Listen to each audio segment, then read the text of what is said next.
இப்படி தட்டினாதான் மேல சாத்தா பாதாளமே நடுக்குது. மேல தேவதூர்கள் அப்பா இப்படியே இந்த வார்த்தையெல்லாம் அப்படியே தூக்கிட்டு போறாங்க, அப்படியே கொண்டுட்டு போறாங்க. உங்களுக்கு நன்மையை கொண்டு வர்றாங்க, உங்களுக்கு ஆசீர்வாதத்தை கொண்டு வர்றாங்க. வேற எதுலையும் அல்ல, இதை செய்யறதுல வேற எதுலையும் இல்ல. இயேசுவின் ரத்தத்துக்கு நன்றி சொல்றதுல, பிற்கப்பட்ட சரீரத்துக்கு நன்றி சொல்றதுல, அதை நினைக்க நினைக்க நினைக்க தேவ தூதர்கள் உங்களுக்கு பெரிய பெரிய அற்புதத்தை செய்யறாங்க. கரத்தை உயர்த்தி ஹல்லேலூயா. அப்ப இயேசுவின் சரீரத்தை பாடு, இயேசுவின் ரத்தம், இது தீர்க்க தரிசனத்துல பார்த்தோம். இப்ப எழுத்தின்படி சுவிசேஷத்துல பார்க்க போறோம். எனக்கு நேரம் எவ்வளவு பெர்மிட் ஆகும்னு தெரியல. மத்தேயின் சுவிசேஷம், மத்தேயின் சுவிசேஷம். ஆமென். மத்தேயு 27, மத்தேயு 27, 29, 45 பக்கம். 1, 2, 3 வாசிங்க. முள்ளுகளால் ஒரு முடியை பின்னி அவர் சிரசின் மேல் வைத்து. போதும். இப்ப எதை பார்க்கிறோம் சொல்ல மாட்டீங்க? தலை. எதை பார்க்கிறோம் கேட்பேன், தலைன்னு சொல்லணும். எதை பார்க்கிறோம்? உங்க தலையா இயேசுவின் தலையா? உங்க தலைக்கு என் தலைக்கு வர்ற ஆசீர்வாதத்தை சொல்றேன். உங்க தலைக்கு என் தலைக்கு எப்படி ஆசீர்வாதம் வந்துச்சு? வேதம் சொல்லுது, நீதிமானுடைய சிரசின் மேல் ஆசீர்வாதம் தங்கும். இயேசுவின் தலையின் மேல முள்முடி சூட்டப்பட்டபடியால், இயேசுவின் தலையில முள்முடி சூட்டப்பட்டு கோலினால் அடித்த போது அந்த முள்கள் அவர் தலை முழுவதும் இறங்கி ரத்தம் பீரிட்டு வந்தபடியால் நீங்கள் நீதிமான் ஆக்கப்பட்டிருக்கிறீர்கள். நீதிமானாகிய உங்கள் சிரசின் மேல் ஆசீர்வாதம் வந்து போகும் என்று சொல்லவில்லை. ஆசீர்வாதம் தங்கும், ஆசீர்வாதம் தங்கும், ஆசீர்வாதம் தங்கும். இயேசுவின் சரசிலே முள்முடி சூட்டப்பட்டபடியால் நீங்கள் இனிமே கீழாக போவது கிடையாது, நீங்கள் வாளாகாமல் போவது கிடையாது. இயேசுவின் சரசிலே முள்முடி சூட்டப்பட்டபடியால் நீங்களும் நானும் தலையாயிருக்கிறோம், மேலாயிருக்கிறோம். உங்களை தலையாக்கி இருக்கிறார், உங்களை மேலாக்கி இருக்கிறார், உங்களை தலைவன் ஆக்கிவிட்டார். We are the leaders to the leaders. We are the ministers to the ministers. I am the leader to the leader. I am the minister to the minister. ஏன்? இயேசுவின் சிரசிலே முள்முடி சூட்டப்பட்டபடியால் உங்களை என்ன தலையாக்கி விட்டார், தலைவர் ஆக்கிவிட்டார். உங்களை என்ன மேலாக்கி விட்டார், தலையாக்கி விட்டார்.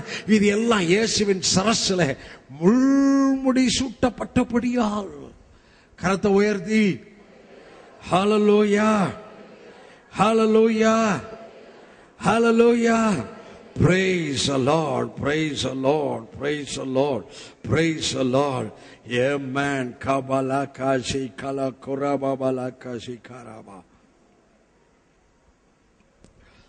ஓகே, 27ஆம் அதிகாரம் சிலுவையை குறித்து ஒரு வார்த்தை சொல்லிடணும் இல்லையா?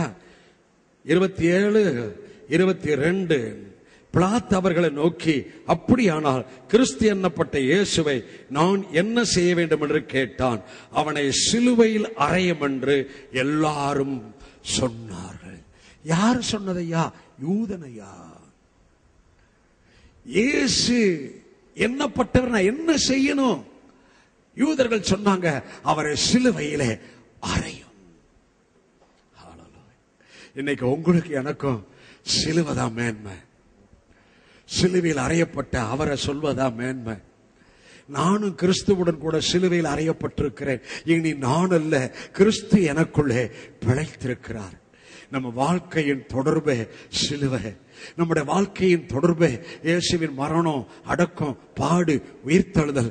நம்முடைய வாழ்க்கையின் தொடர்பு தொடர்ந்து இருக்கும்படியாகத்தான் இதை செய்ய வேண்டும் என்று கர்த்தர் சொல்லி இருக்கிறார். ஹல்லேலூயா, ஹல்லேலூயா, ஹல்லேலூயா, ஹல்லேலூயா. இயேசுவின் சரீரத்தில் பட்ட பாடுகள், இயேசு ரத்தம் சிந்தினது, இந்த ரெண்டும் தீர்க்க தரிசனம். இந்த ரெண்டு தீர்க்க தரிசனமும் சிலுவையிலே நிறைவேறியதையும் அதிலே உங்களுக்கும் எனக்கும் இருக்கிற வார்த்தையின் ஆசீர்வாதங்களையும் எடுத்து காண்பித்தேன். இன்னும் உங்களுக்கு லூக்காவின் சுவிசேஷத்துக்கு வாங்க. லூக்காவின் சுவிசேஷம் அந்த சிலுவையில் அறையப்பட்ட உடனே அங்கே நடந்த பெரிதான தேவனுடைய கிரியைகள் நான் உங்களுக்கு எடுத்து காண்பிக்க போகின்றேன். லூக்காவின் சுவிசேஷம் 23ஆம் அதிகாரம் 12ஆம் வசனம் ரொம்ப முக்கியம். எல்லாரும் வாசிக்க போறோம். 120ஆம் பக்கம், லூக்கா 23:12. 1 2 3 வாசிங்க. முன்னே ஒருவருக்கொருவர் பகைவராய் இருந்த பிலாத்துவும் ஏரோதும் அன்றைய தினம் என்ன ஆனாங்க? என்ன ஆச்சு? பகை போச்சு. என்ன ஆனாங்க? சிநேகிதர் ஆனாங்க. சிலுவை எதை போக்கும்? பகைய போக்கும். சிலுவை எதை கொண்டு வரும்? சிநேகத்தை கொண்டு வரும். ஹலோ, சிலுவை என்ன பகை இருக்கா? சிலுவையில ஏரோது பிளாத்து ரொம்ப நாளா எளியும் பூடையமா இருந்தவங்க, நீ பெரியவனா நான் பெரியவனா, உன்ன நான் பாக்குறேன் என்ன நீ பாக்குறேன்னு சொன்னவங்க அன்னைக்கு சிநேகிதர் ஆகிட்டாங்க. இன்னைக்கு இந்த சிலுவையில உபதேசமும் வருது, லைஃப் பிரீச்சிங் வருது. ஐயா, 2 பேரும் ஏறதும் பிளாத்தும் சிநேகிதர் ஆயிட்டாங்க. பகை போயிருச்சு. சிலுவை பகையை நீக்கியது, சிலுவை சிநேகத்தை கொடுத்தது. ஐயா, பகவானாயா, பகவானா, யாரையும் பாய்க்காதீங்க. சிலுவை நண்பா உங்களுக்கு ரிலீஸ் பண்ணுங்க. சபிக்கிறவங்களை ஆசீர்வதிங்க, தீமை செய்வர்களுக்கு நன்மை செய்யுங்க, சத்துருக்களை சிநேகிங்க, நிந்திக்கிறவர்களுக்கா துன்பப்படுத்துறவர்களுக்கா ஜெபம் பண்ணுங்க. அதான் சிலுவையின் வாழ்வை நீங்க வெளிப்படுத்துவது. கரத்தை உயர்த்தி உங்களை மற்றவங்கள் பயக்கிற குறித்து நீங்க யோசிக்காதீங்க. உங்க எண்ணத்துல அந்த பகை என்ற வேற எடுத்து போடுங்க. அவன் என்ன பயக்கிறான், அவன் என்ன பயக்கிறான் அப்படி நினைவை முதலாவது எடுத்து போடுங்க. அவன் பயக்கட்டுமே, நீங்க என்ன பண்ணுங்க? அவனை நேசிங்க, சத்துருக்களை சிநேகியுங்கள். கரத்தை உயர்த்தி சொல்லுங்களேன். வரமாட்டீங்க. ஓகே, ஃபர்ஸ்ட் கை தட்டினா போதும், அப்புறம் அதுக்கு வரலாம். கொஞ்சம் கொஞ்சமா உங்களை கொண்டுட்டு போறேன். ஓகே, 23ஆம் அதிகாரத்துல இன்னொரு வசனம் வாசிக்க போறோம். 19:25 வாசிக்க போறோம். அதே அதிகாரத்துல 19ஆம் வசனம் 25ஆம் வசனம். 1 2 3 19. அந்த பரபாஸ் என்பவன் நகரத்தில் நடந்த ஒரு கலகத்து நிமித்தம், கொலைபாதகத்து நிமித்தம் காவலில் வைக்கப்பட்டு இருந்தான். 25 வாசிங்க. கலகத்து நிமித்தமும் கொலைபாதகத்து நிமித்தமும் காவலில் போடப்பட்டிருந்தவனை அவர்கள் கேட்டுக்கொண்டபடியே விடுதலை ஆக்கி, இயேசுவையோ அவர்கள் இஷ்டத்துக்கு காவலில் போடப்பட்டவன் விடுதலையானான். என்ன மறந்துட்டீங்களா? ஐயோ, என்னப்பா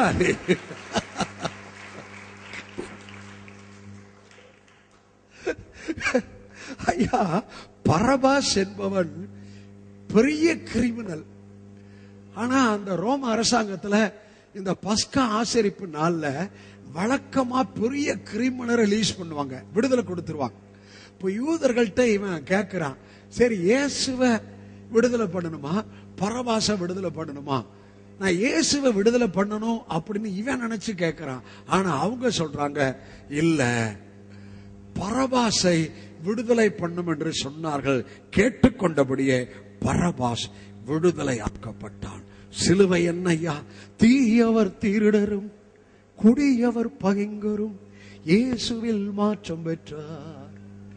மாறிய மனதுடன் மங்கள வாழ்விற்கு அழைக்கிறார் ஓடியவா. பொங்கி வரும் அருள் மனிதரை மாற்றிடு. அதான் சிலுவை. சிலுவை விடுதலை கொடுத்துச்சு. ஐயா, சிலுவையின் பிரசங்கம் தான் விடுதலை கொடுக்கும். மறுபடியும் சொல்றேன், லா பிரீச்சிங், பிரமாண பிரசங்கம், மனுஷ உபதேசம், சரீரத்துக்கு அடுத்தது, ட்ரெஸ்ஸுக்கு அடுத்தது, அதை செய்யணும் இதை செய்யக்கூடாது பயமுறுத்துகிற பிரசங்கம், சாத்தானால உண்டான பிரசங்கம். இப்போது கர்த்தர் வெளிப்பாடுகளை கொடுத்து வருகிறார். ஆகவே சிலுவையின் பிரசங்கம் தான் விடுதலை கொடுக்கும். சிலுவை தான் விடுதலை கொடுக்கும். பரபாஸ் என்பவன் அன்று விடுதலை பெற்றான். இந்த இயேசு குறித்து சத்தியத்தை பேச பேச அவங்க பெருமூச்சோட வந்திருப்பாங்க, களைப்போட வந்திருப்பாங்க, கவலையோடு வந்திருப்பாங்க. இப்படிப்பட்ட பிரசங்கத்தை கேட்கும் போது அவங்க என்ன பெறுவாங்க?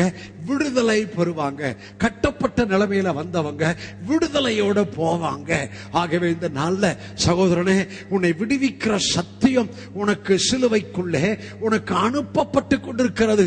நீ எப்பேற்பட்ட கட்டுகளில் இருந்தாலும் இந்த சிலுவையின் பிரசங்கம் உன்னை அறியாதபடி உண்மையில் இருக்கிற நுகத்தை உடைக்கிறது, பிளவினத்தை நீக்குகிறது. வறுமை, தரித்திரம், பாவம், சாபம், மரணத்துக்கு ஏதுவான வியாதியின் கட்டுகளில் இருந்து இந்த நாளில் இயேசு உனக்கு விடுதலை கொடுக்கிறார். விடுதலை கொடுக்கிறார். ஹல்லேலூயா. பகை போச்சு, சிநேகிதர் ஆயிட்டாங்க. பரபாஸ் என்ன ஆனாரு? விடுதலை ஆனார். சரி, 43ஆம் வசனத்தை 42, 43 அதே அதிகாரத்தில் வாசிக்க போறோம். 1, 2, 3 வாசிக்க. இயேசுவை நோக்கி, ஆண்டவரே, நீர் உம்முடைய ராஜ்யத்தில் வரும்போது அடியேனை நினைத்தருளும் என்றார். இயேசு அவனுக்கு, இன்றைக்கு நீ என்னோடு கூட பரதேசியில் இருப்பாய் என்று மெய்யாகவே உனக்கு. ஐயா, சிலுவை ஒரே நாள்ல அவனை பரலோகத்துக்கு கொண்டு, பரதேசி கொண்டு போயிருச்சு. கரத்தை உயர்த்தி. யார? அவனும் ஒரு திருடன். வலது பக்கம் ஒரு திருடன், இடது பக்கம் ஒரு திருடன். இயேசு நடுவில் இருக்கிறார். இப்ப இவன் சொன்ன வார்த்தை தான் இவனுக்கு விடுதலை கொடுத்தது. உங்களுக்கு விடுதலை எதுல இருக்குன்னு கேட்பேன். நான் சொல்ற வார்த்தையில இருக்குன்னு சொல்லணும். உங்களுக்கு விடுதலை எதுல இருக்கு? உங்களுக்கு விடுதலை எதுல இருக்குன்னு கேட்பேன். பேசுற வார்த்தை. உங்களுக்கு விடுதலை எதுல இருக்கு? உங்களுக்கு பரலோகம் எதுல இருக்குன்னு கேட்பேன். நான் பேசுற வார்த்தை. உங்களுக்கு பரலோகம் எதுல இருக்கு? உங்களுக்கு நல்ல எதிர்காலம் எதுல இருக்கு? உங்களுக்கு நன்மை, ஆரோக்கிய, சுகம், பாதுகாப்பு எதுல இருக்கு? நீங்க பேசுகிற வார்த்தை. ஹல்லேலூயா. அந்த வார்த்தை எங்க இருக்கு? வாயில இருக்கு. அந்த வாய் எங்க இருக்கு? உங்க மூக்குக்கு கீழே இருக்கு. எல்லா கரைகளை தட்டுங்க. அவன் சொன்ன வார்த்தையா, நான் எப்படி தண்டிக்கப்படுகிறோம், நான் நடப்பித்தவைகளுக்கு தக்க பலனை அடைகிறோம், இவரோ தகாதது ஒன்றும் நடப்பிக்கவில்லையே என்று அவனை கடிந்து கொண்டான். எவன் ஒருத்தன் ஒத்துக்கிறானோ அவனுக்கு விடுதலை. கரத்தை உயர்த்தி. சில பேர் விசுவாசி கூட இருக்கிறான், ஊழியக்காரன் கூட இருக்கிறான், ஒத்துக்க மாட்டான். இப்படியே பிடிவாதத்துல உனக்கு பரலோகம் கிடையாது, ஆவி இன்னும் மறுரூபம் அடையல, ஒத்துக்க. தப்புதான், தப்பு ஏதான், ஒத்துக்க. அதுக்கு 1000 சாக்கு போக்கு சொல்லிக்கிட்டு, இல்ல அப்படி இப்படி அதனாலதான் தப்பு அப்படின்னு சொல்லி இந்த ஆதாம் ஏவாளை போல இருக்காத. ஆதாம் சொல்றான், ஐயா நீங்க எனக்கு மனைவி தந்தீங்களே அவதான். ஏவா சொல்றா, அந்த சர்ப்பம் என்னை வஞ்சித்தது. நான் ஒத்துக்க. குறைய ஒத்துக்க. உனக்கு புத்தி சொல்றப்ப அந்த புத்தி ஏற்றுக்கொள். அதான் சிலுவை, அதான் நடைமுறை வாழ்வு, அதான் சிலுவையின் உபதேசம். அவங்கதான் எப்போதுமே விடுதலையோடு இருப்பாங்க. அவங்கதான் இயேசுவை மகிமைப்படுத்தி கொண்டே இருப்பாங்க. அந்த பிற்கப்பட்ட சரீரம், சிந்தப்பட்ட ரத்தத்துக்குள்ளதான் உங்க வாழ்வு என் வாழ்வு. ஆகவே இது சிநேகிதர் ஆக்கியது, பகையை போக்கியது. கரத்தை உயர்த்தி. ஹல்லேலூயா. இது விடுதலை கொடுத்தது. ஹல்லேலூயா. இது நமக்கு உணர்வுள்ளவன் ஆக்குகிறது. இது நம்முடைய தவறுகளை ஒத்துக்கொள்ளும்படியாய் அங்கே செயல்படுகிறது. இதாயா சிலுவை, இதாயா சிலுவை ரத்தம். இன்னைக்கு பேசின வார்த்தை, இன்னைக்கு பேசின ஆசீர்வாதம், இன்னைக்கு பேசின தீர்க்க தரிசனம் எல்லாம் உங்கள் மேல் வரும்படி. இந்த தீர்க்க தரிசன வசனம் நீங்க மட்டும் கேட்கல, தேவ தூதர்கள் கேட்டிருக்கிறாங்க.